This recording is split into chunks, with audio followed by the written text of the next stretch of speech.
organized today. Okay, So Arshad, go ahead. you responded to the broadcast of an animation, Correct. which is after all a cartoon, but not to the substance, which is Russian claims of having new weapon systems that could threaten the United States.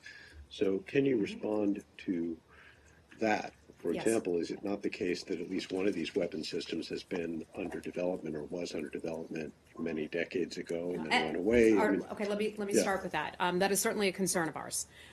President Putin has confirmed what the United States government has known for a long time, that Russia has denied prior to this, that Russia has been developing destabilizing weapon systems for more than a decade in direct violation of its treaty obligations. President Trump understands the threats facing America and our allies in this century and is determined to protect our homeland and preserve peace through strength. U.S. defense capabilities are and will remain second to none. We have a new defense budget that's over $700 billion. We believe that our military will be stronger than ever. The president's nuclear posture review addressed some of this. It made it clear that we're moving forward to modernize our nuclear arsenal and ensure that our capabilities remain unmatched. Can you read the first sentence again, which I didn't quite understand? Yeah. Sorry, what? Can you read the first sentence again, Sure, which I didn't understand? President Putin has confirmed what the United States government has long known, but which Russia has denied previously.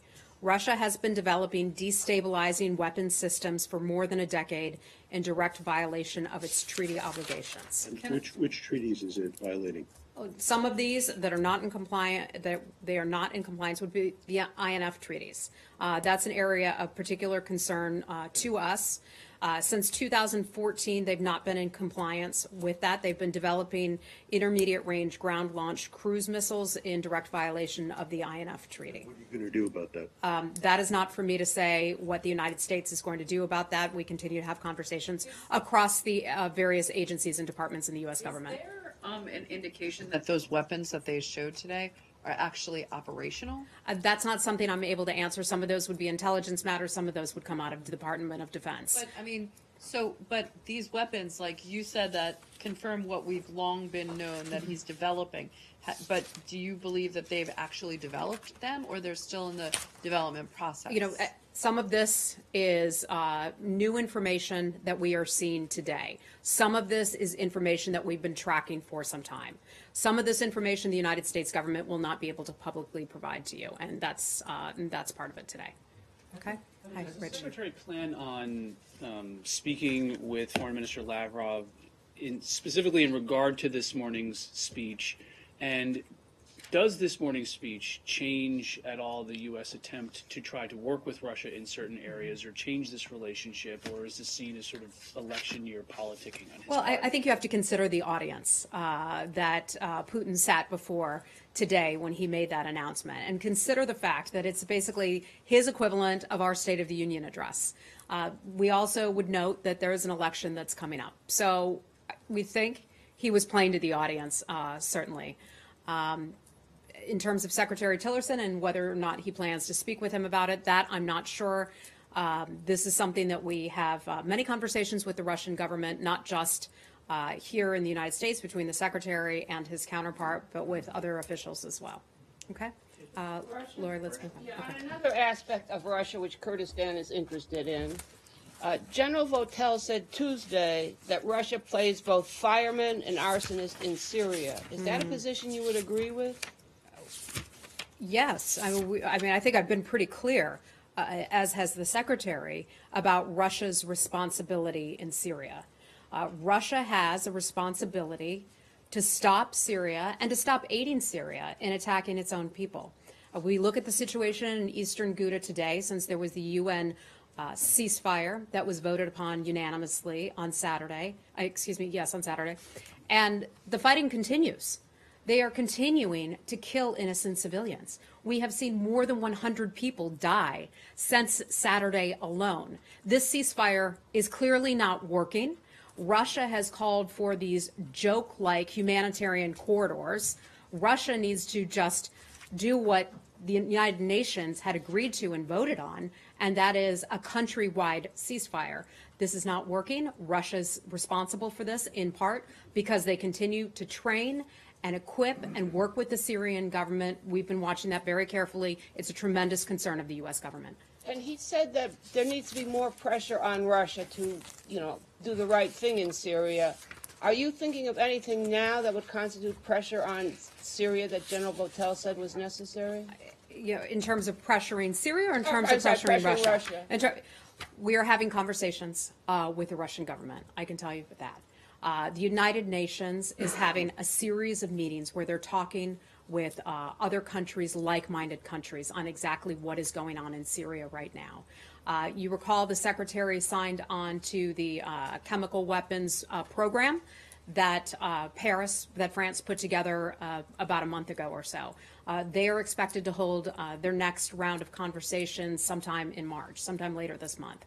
So there are a lot of different ways that we are keeping a close eye on this. What we do, I've said this before out of this building, is diplomacy. We will continue to reach out to many like-minded countries.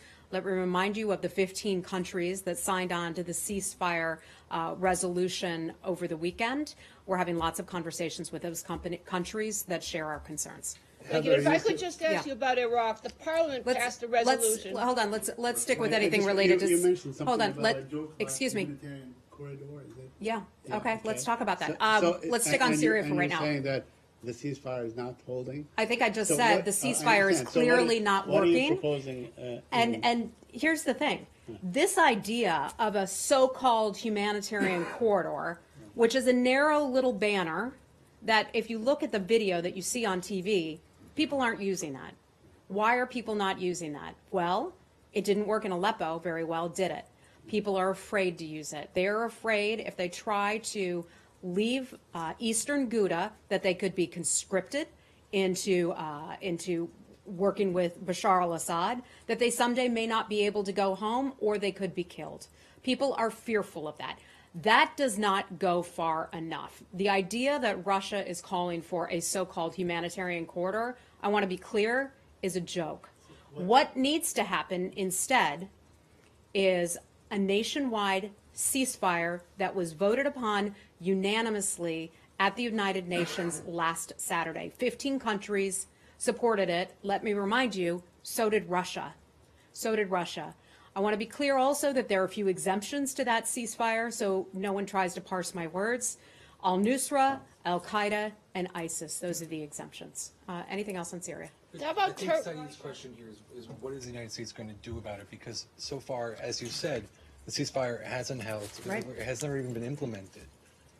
Beyond just talking to people about it, is the United States going to take action? Well, again, what we do in this building, we do diplomacy, okay? We have conversations with countries all around the world, and that's exactly what we're engaged in. Ambassador Haley at the United Nations is doing her part at the United Nations. We're doing our part here out of the State Department. We're engaging in talks with the Russians in Geneva, the State Department is. We are investigating various mechanisms that would hold Russia and the Syrian regime accountable for using chemical weapons on its own people. We have talked about the OPCW and their role in identifying substances that were used. What about sanctions Hold on, Elise, let me finish because you were asking me a question about some of the things that are being done.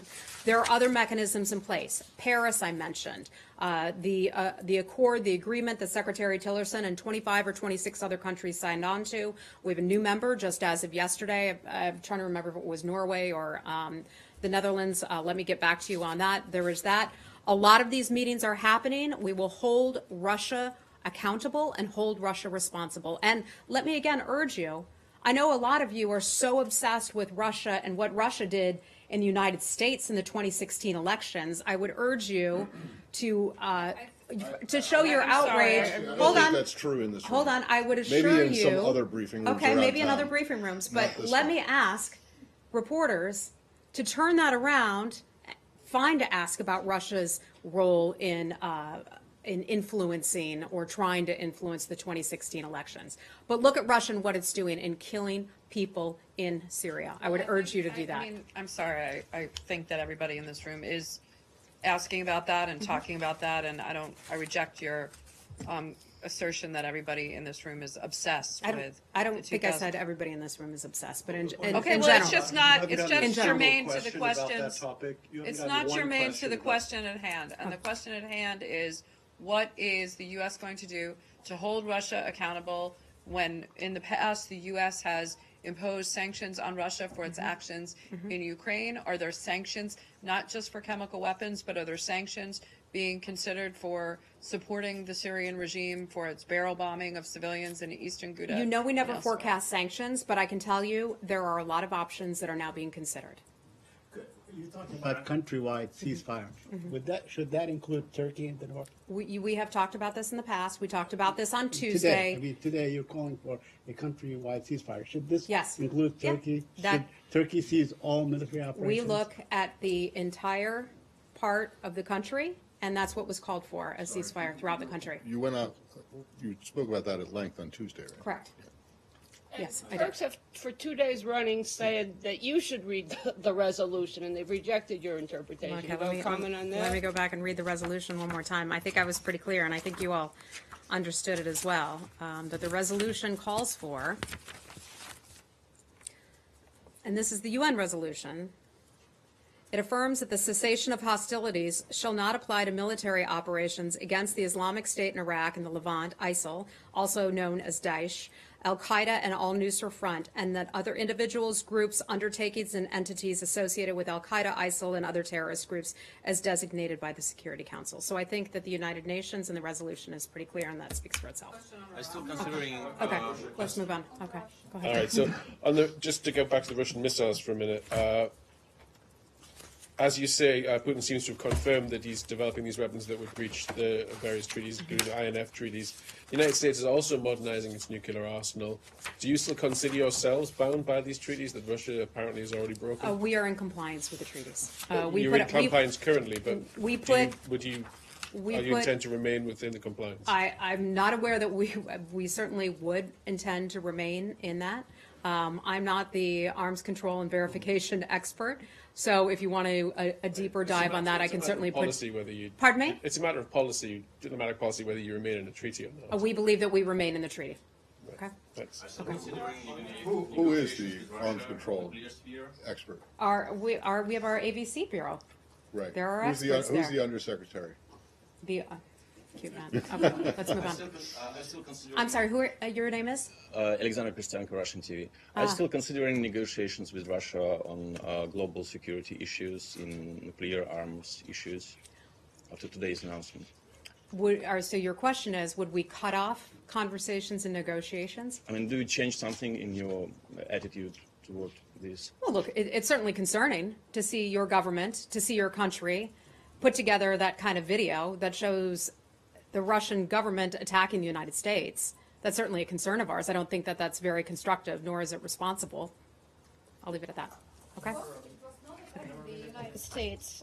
It was not attacking the United States. It was 2 missiles sent to different directions. Why do you say that they are taking? You're Sorry, I'm from Russia. You're from Russian Channel 1 TV Russia, too. yes, Okay, yes, sorry. okay. Enough said then. I'll move on. Sorry, what does that mean? What does I what mean, mean? they're not officials of the Russian government. They're just asking a question about Russia. Oh, really? Okay. Well, we know that that RT and other Russian news or so-called news organizations are There are funded plenty- and directed by the Russian government. So if I don't have a As are whole other lot of media in tolerance. this room, Heather. Heather, can I just ask you one thing about Oh my gosh. the video? Yes. This video that you're talking about? Yes. The cartoon? Excuse me. As I understand it, and I could be wrong, the video that was played doesn't actually show the missiles hitting anything. But I'm just asking, is it the assessment of the U.S. government that had the missiles in the video ended up at their presumed target? That target was the United States? Matt, I think it certainly looks like that. I'd ask you to go back and take a Okay, look at I- that. It's pretty clear what their target is. Okay, so this is let's move on from this.